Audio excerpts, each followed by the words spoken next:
It had been 6 years since I walked out of prison.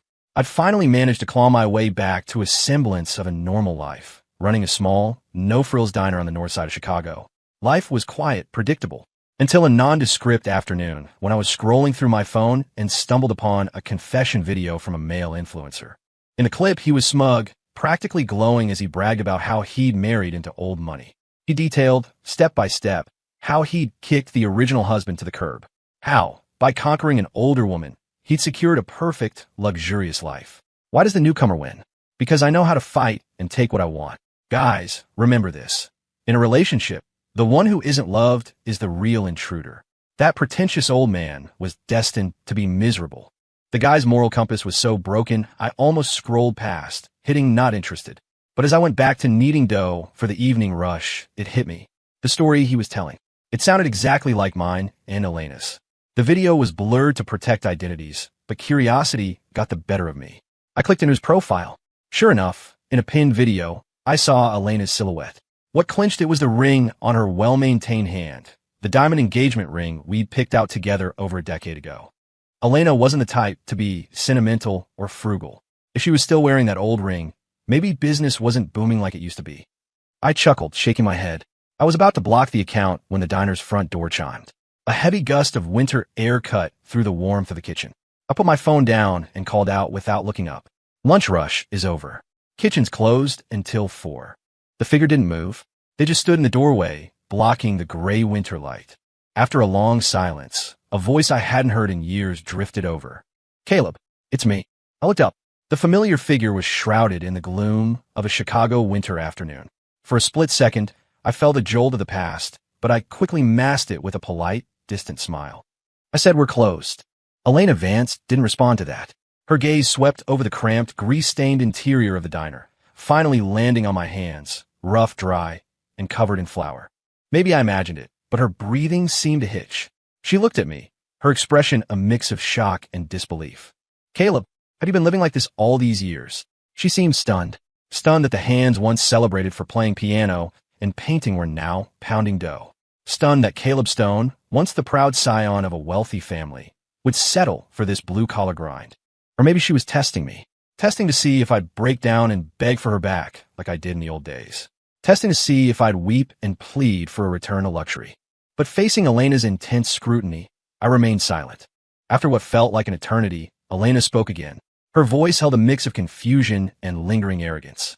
I saw Julian's video about what happened back then. I'm sorry. If you want to come back. No thanks. I interrupted, returning to the dough, not even bothering to look at her. I'm doing just fine. Denied the reaction she expected. Elena grew agitated. Her voice rose, sharp and demanding. What about Maddie? Are you really going to let my son live in this squalor with you? My hands froze in the dough. I kept my head down, my voice flat. Maddie's dead. Elena frowned, confusion flickering across her face. What about your parents? Are they just letting you live like this? I dropped the dough onto the stainless steel counter and looked Elena dead in the eye. My parents are dead too. I'm not serving food today. Get out. My dismissal sparked her anger. Caleb, I know you resent me for what happened, but don't joke about your family's lives just to spite me. It's been years. How have you not changed that stubborn temper of yours? I apologized. What more do you want? Why do you have to be so difficult? The tension in the narrow kitchen was explosive. This time I didn't argue. I wordlessly pushed open the small door behind me. In the back room, sunlight filtered through the dust, illuminating a small memorial shelf. The scent of burnt incense lingered. Her accusations died in her throat. I lit a cigarette from the candle burning on the shelf, leaned against the corner of the desk, and smiled as I offered a belated toast. Happy anniversary, by the way. If Elena hadn't shown up, I might have forgotten. Today was her and Julian Black's 10th anniversary. It was also the 10th anniversary of the day my life was destroyed. 10 years ago, Elena Vance decided to divorce me for the rose she had raised with her own hands. She didn't care about our 3-month-old son. She didn't care about the years of history we shared. She didn't care about the pleas of our families or even her own reputation as a distinguished law professor. She was iron-willed, determined to leave me. She claimed she had met her soulmate, a spirit that truly resonated with hers. She was willing to give up everything to be with him. I couldn't stomach the betrayal, but what broke me was who she was cheating with. Julian Black, the boy we had raised together. A dying friend had entrusted his only son to us. Julian was an orphan, and the responsibility of raising a child was heavy. Elena had hesitated at first, but little Julian had grabbed my hand, looking up with wide, fearful eyes and whispered, "Uncle Caleb, I'll be good." My heart melted. Elena and I had been trying for a baby for years with no luck. I thought having a kid around might bring good karma. Maybe he'd bring us the luck we needed to conceive our own. So, I gave him everything. Elena was 15 years older than Julian. In our eyes, he was a child, a younger brother figure. Julian played the part well. He was obedient, did chores, and charmed the grandparents on both sides. Back then, Elena used to joke, Caleb, you were born with a silver spoon. I don't expect you to be as sweet as Julian. I just hope our own child turns out as sensible as him." Her words became a curse. 5 years after Julian moved in, after endless fertility treatments and heartbreak, we finally had our own son, Maddie. Maddie was born with congenital health issues, weak and fragile. But I loved him fiercely. I traveled everywhere looking for specialists. One afternoon, I finally got a lead on a top pediatric heart surgeon. I rushed home to tell Elena. I pushed open the bedroom door and froze. She and Julian were tangled together in the master bed, lost in a world where morality didn't exist. Around Julian's neck hung the St. Christopher medal I had given him for his 18th birthday, swinging as he moved. I stood there, paralyzed by shock. When the reality hit, I slapped Elena across the face. I screamed at her, asking how she could do this, how she could touch Julian. He's a kid. We raised him, Elena. You animal. You sick, twisted animal. At that moment, I thought Elena had groomed him. I even thought about calling the police to get justice for him. But Julian grabbed my hand, a smirk playing on his lips. "Don't be mad, Uncle Caleb. You're getting wrinkles. Elena and I are in love. Don't try to tear us apart." I felt like I'd been struck by lightning. I didn't know when it started. I didn't know how I had raised such a wolf in sheep's clothing. I had poured my soul into caring for him. When he was homesick, I stayed up all night with him. When he was bullied at school, I fought his battles. When he said Aunt Elena seemed cold, I encouraged her to bond with him. I never guessed that the bond he wanted was in her bed. I passed out from the rage. While I was hospitalized, Maddie's condition deteriorated rapidly without my care. And Julian? He sent me messages. Not apologies, but taunts. Videos of them together. Recordings of Elena swearing her undying love to him. And finally, the divorce papers Elena had prepared months in advance. When I saw the stack of tapes, I vomited for 3 days straight. I couldn't reconcile the preening, arrogant man on the screen with the shy boy I'd taken in. I cried until I had no tears left. Elena never visited. Not once. When I was finally discharged and returned home, I found her directing movers to haul my things out. Standing in front of our massive wedding portrait, Elena gripped Julian's hand tight. "Caleb, you wouldn't understand. You'll never understand. Julian is the rose I watered. He's my muse, my intellectual equal. He's not like you. He has depth. He contemplates the meaning of life with me." She looked me up and down, sneering at my designer suit. Vulgar. That one word shattered my last defense. I didn't know how Julian, a high school dropout, was discussing the meaning of life with a law professor. All I knew was that to be with Elena, I had given everything. I had nearly cut ties with my own family to marry her. I had drunk myself into ulcers at business dinners to secure funding for a lifestyle. And now, just when I thought we had made it, they stabbed me in the back. I looked at the house, stained with their betrayal.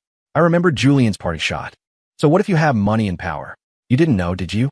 While you were out busting your ass to make money," Elena was screaming my name. "From now on, this is my house. Your woman, your money, everything you worked for, it's mine." My anger peaked. In a blind rage, I set fire to the curtains in the living room. The fire was small and extinguished quickly, but Elena sued me for arson. She gave me 2 choices, divorce her on her terms, or go to prison. I gave her 2 choices, die, or wait for me to ruin her reputation.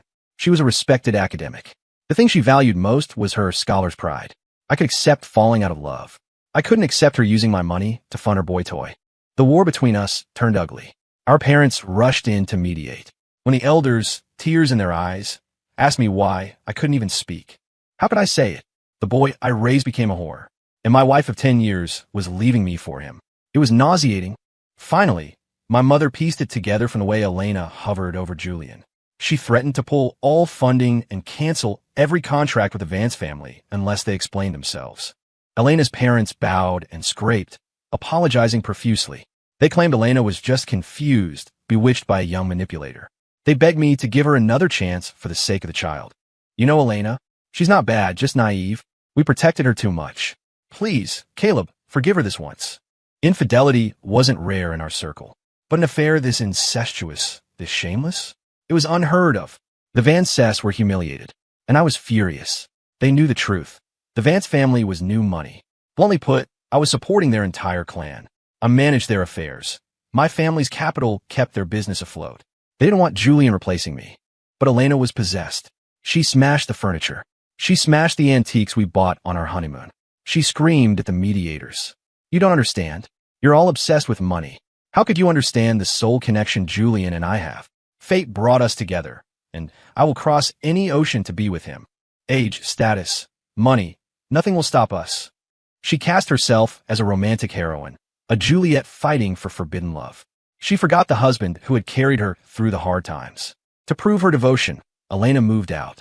She used my money to buy a luxury villa for Julian, naming it Serenity Heights. They lived there openly. The stress destroyed my health. When Maddie was 4 months old, we were both hospitalized. My parents were frantic. They stood by me, declaring war on the Vance family. The divorce battle shook the local business world. Old money versus new money. Husband versus the boy toy. But the drama ended abruptly in tragedy. My parents were killed in a car accident. The police report cited driver fatigue. Case closed. But rumors swirled that Elena, desperate to secure her future with Julian, had arranged a hit. I never knew the truth. All I knew was the red haze of grief. Watching my parents lie cold in the morgue and seeing Julian continue to taunt me online, I snapped. I grabbed a knife, intending to end them and myself. I didn't even make it through the front gate of the Vance estate. The Vance parents, who had just been begging for my forgiveness, suddenly changed their tune. With the Stone family matriarch and patriarch dead, my protection was gone. They embraced Julian, sliding a family heirloom watch on his wrist. This is a true son-in-law of the Vance family. A useless man like Caleb doesn't deserve this spot. Julian was cunning. He had been conspiring with Elena for months to siphon off assets from my companies. I had trusted Elena completely. I forgot how vicious people could be. While I was in the hospital, while I was grieving, Elena and her competitors dismantled my business. Executives defected. My accounts were frozen. Stripped of my utility, the Van Cess kicked me to the curb. Elena still had a shred of pity then. She offered a settlement. I know you love kids, and I know you probably can't have another one. But you can't have Maddie. Take this money as compensation and disappear. I should have killed her then, but I had to survive. I told myself to play the long game. But Julian wasn't done. He staged an attack, breaking his own leg and framing me. His fake tears washed away whatever mercy Elena had left. In the 8th year of our marriage, on a night so cold it froze tears to ice, Elena sent me to prison. I was sentenced to 3 years for intentional injury. Year 1, Elena finalized the divorce, stripping me of all parental rights to Maddie. Year 2, my company was liquidated. My parents, who had survived the crash initially but were in critical care, died because no one paid their medical bills. I wasn't allowed to attend the funeral. Year 3, I was released early for good behavior. I took every cent I had left to buy a plot and bury my parents together. That day was the winter solstice. Snow blanketed Chicago. Across the city, fireworks lit up the sky. Elena was proposing to Julian. I stood by the frozen river, ready to jump. Then the fireworks flashed, illuminating my reflection, and I remembered Maddie. I needed to see him one last time. I went to the Vance estate. I found him kneeling in the snow by the service entrance, eating scraps from a garbage bag. A 3-year-old boy, skinny as a rail. He couldn't speak. He was barking like a dog because Julian told him that's what he was. When they saw me, they tossed him to me like a sack of trash. They didn't want the useless ex-husband's sick child. He was a burden to them. He was the world to me. We survived barely. Father and son against the world. I fought like hell to keep him alive. But last year, when he was 8, his heart finally gave out. I buried him next to his grandparents. Fate had beaten me down. Between love and hate, life and death, I chose to make peace with myself. I opened this diner. I finished my cigarette. I flicked the ash into the tray. Maddie's ashes are with my parents. But you? You don't have the right to visit. Elena stood in stunned silence. After a long moment, she gathered her resolve and stepped toward me. As she turned, her expensive coat knocked my phone off the desk. The screen lit up. The video of Julian played again, his voice echoing in the small room. Yeah, I set the whole thing up back then. Happiness is something you have to fight for. You think I actually love that old woman? She's ancient. Her skin is loose. Every time I sleep with her, I want to puke. But what can I do?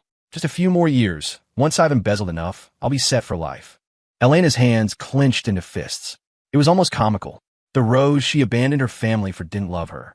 The soulmate she sacrificed her morality for thought she was disgusting. For this man, she had destroyed her husband and let her own child die in misery. I watched Elena's face cycle from shock to despair, then to a twisted mask of agony.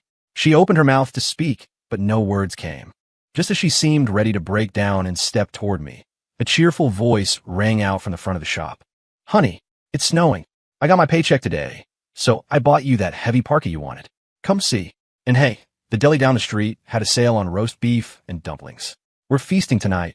Molly bustled through the curtain, carrying bags of groceries and a stick of candied fruit. My favorite guilty pleasure. She froze when she saw Elena standing there in her designer clothes. Then, without missing a beat, she set the bags down. "Oh, we have a guest. It's okay, Caleb. You go sit down. I'll handle the front." She shoved a warm bubble tea into my hands and started tidying up the counter, moving with practiced efficiency. She was always like this. If she was around, she wouldn't let me lift a finger or suffer even a moment of discomfort. I reached out and brushed a snowflake from her shoulder, smiling. Elena stared at us, eyes wide. "Caleb, you're married? You married someone like her." When I was young, I was arrogant. I said I'd only marry the most beautiful woman in the world. That vanity led me to Elena. Maybe in her eyes, I was still the high and mighty Caleb Stone who would rather break than bend. The man who would choose loneliness over mediocrity. But life has a way of beating the arrogance out of you. After everything I'd been through, I understood the value of peace. Rich or poor, all I wanted now was a quiet life. A small business, a warm bed, no drama. I didn't know Elena an explanation. I grabbed a rag and started wiping down the counter where Elena had touched it. "We're closed," I said, my voice cool and professional.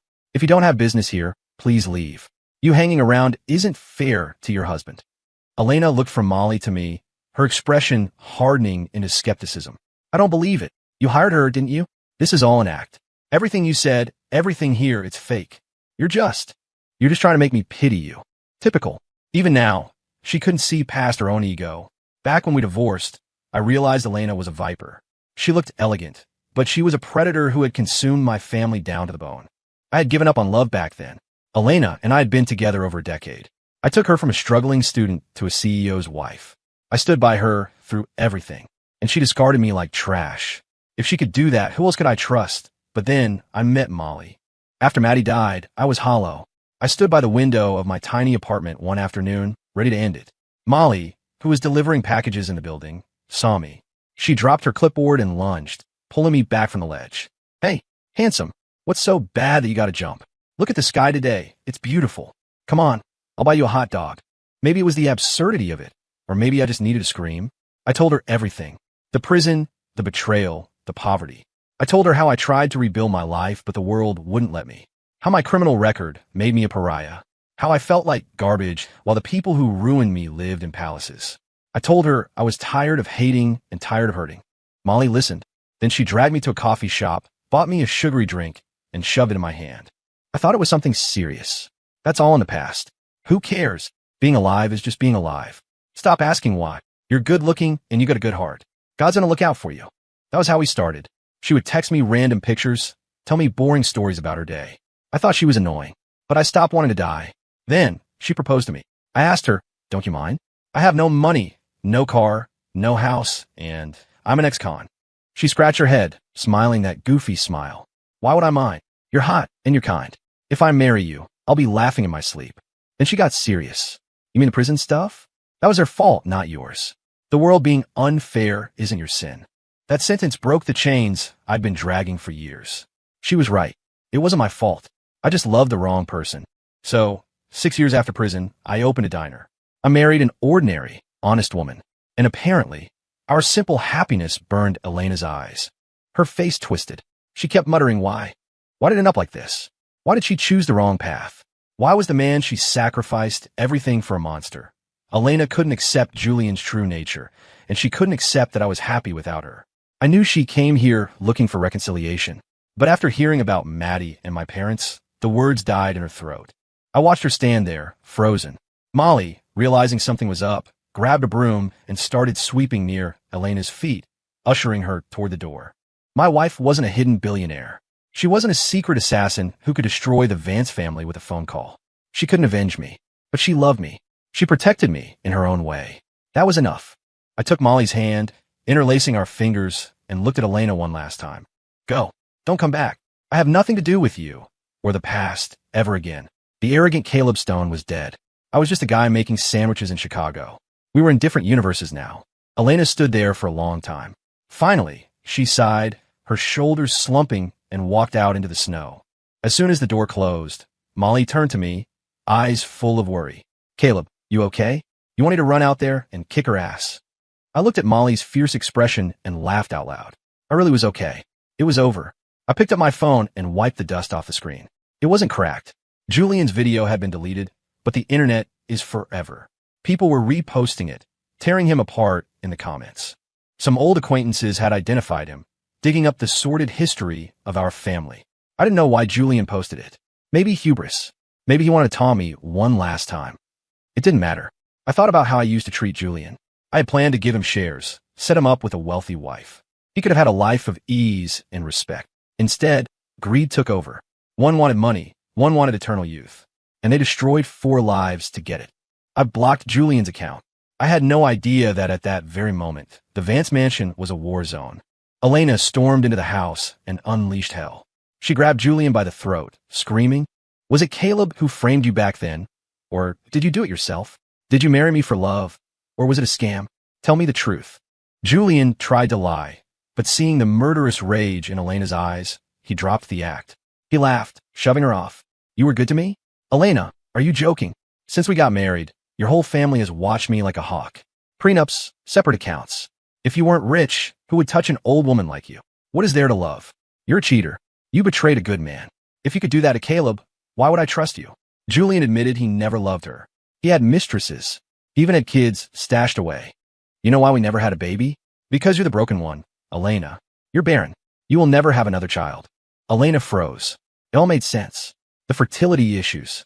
The struggle. It was never me. It was her. And Maddie, the child she threw away. He was her miracle, her only blood. And she had let him die. Elena laughed, a hollow, broken sound. Tears streamed down her face. Julian saw her breaking and sneered. "I'm not afraid of you. Try to divorce me. I'm an orphan. I've got nothing to lose. I'll drag your name through the mud until the Vance family is ruined." His handsome face twisted into something demonic. Elena felt a wave of exhaustion. She couldn't divorce him and go back to me.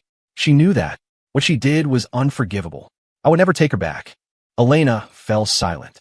Then, she nodded, a strange smile forming. "You're right. I did this to myself. I won't divorce you. We're going to stay together, Julian. We're going to rot in this hell together." The Vance family business took a hit. Partners, citing Elena's moral bankruptcy, canceled contracts.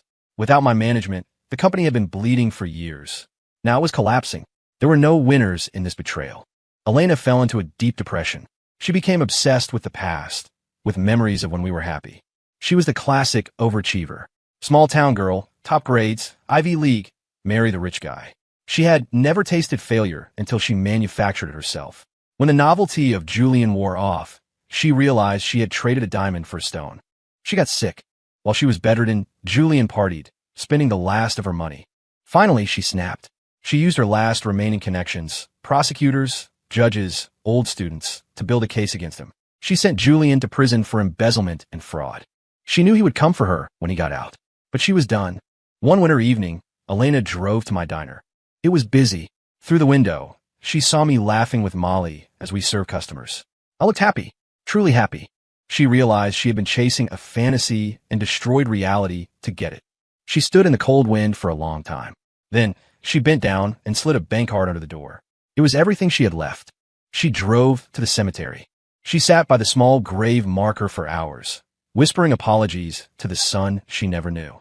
When the night was darkest, Elena went to the rooftop of the university building where we first met.